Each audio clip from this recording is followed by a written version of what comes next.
മലയാള mimicry വേദിയിൽ ആരും imitate ചെയ്ത് കണ്ടിട്ടില്ല. ഞാൻ പഠിച്ചില്ലെന്നാ പറഞ്ഞ. പഠിച്ചില്ലേ? ഇവിടെ അസാധ്യമായിട്ട് ഞാൻ നിനക്ക് എല്ലാം ക്ലിയർ ആയിട്ട് പഠിപ്പിച്ചതെന്നാണ്. അത് ഞാൻ വീട്ടിൽ പോയിട്ട് അങ്ങോട്ട് പറഞ്ഞിട്ട് അങ്ങോട്ട് റെഡി ആവുന്നില്ല. ഇപ്പൊ എല്ലാവർക്കും പഠിക്കാം. നവ്യ നായരുടെ ശബ്ദം വളരെ ഈസിയാണ്. പെണ്ണാടിന്റെ ശബ്ദം അറിയോ? പെണ്ണാടിന്റെ അത് ഞാൻ പറഞ്ഞു തന്നിട്ടില്ലേ?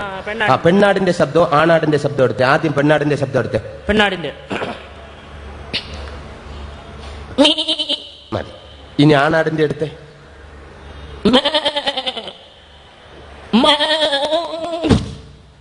അതെന്തോന്നടേ? ആണാട്ടിനെ പെണ്ണാട്ടിനെ കണ്ടപ്പോ ഇത് ആ ഒരു ഇത് ഇവിടെ വേണ്ട. വയനാടാണ്. ഇളകിങ് വരെ എടുത്തുകൊണ്ടങ്ങ് പോകും.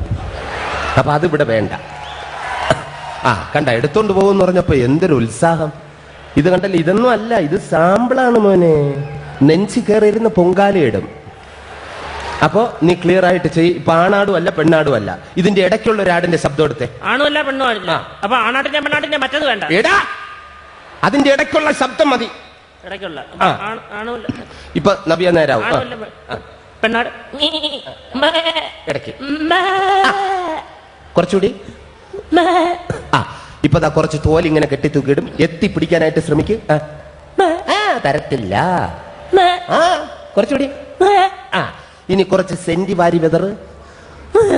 ഇനി നെഞ്ചത്തടി. ഇപ്പൊ നന്ദനം എന്ന ചിത്രത്തിലെ നവ്യ നായരുടെ ശബ്ദം നമുക്ക് കേൾക്കാം. റെഡി? കുറച്ചുകൂടി. കുറച്ചുകൂടി. ഏഴാമത്തെ കട്ടയ്ക്ക് പിടി. പോരട്ടെ. ഒരു പാഴ്മോഹം എന്റെ പൊട്ട മനസ്സിൽ തോന്നിയപ്പോ ഞാൻ ഓടി ഇങ്ങോട്ടാ വന്നത്. എന്തിനായിരുന്നു ഈ പാവം പെണ്ണിനെ കൊണ്ട് ഇങ്ങനെ സ്വപ്നം കാണിച്ചത്? ഈ കണ്ണീര് കാണാനോ ആണോ? എന്നും കെടാണ്ട് ഈ തിരി തെളിയിച്ചതിന് തന്നതാ. ഇനി ഞാൻ ഈ തിരി തെളിയിക്കില്ല. എന്നെ ഇരുട്ടിലാക്കിയിട്ട് വെളിച്ചത്തുനിന്ന് ചിരിക്കണ്ട. നിക്ക് കാണണ്ട ഈ മുഖം.